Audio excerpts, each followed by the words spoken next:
नमस्कार मित्रांनो, लक्ष्मी निवास या मालिकेच्या आजच्या प्रोमोमध्ये आपण बघणार आहोत.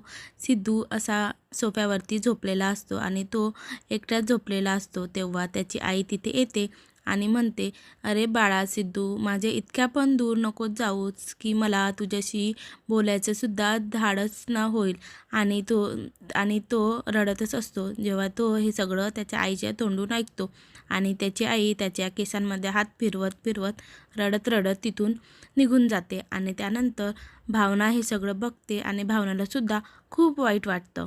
तर भावना सिद्धूच्या अंगावरती चादर टाकते आणि सिद्धू झोपी जातो. आणि त्यानंतर इकडे जयंत आणि जान्हवीमध्ये तर काही वेगळंच चालू आहे.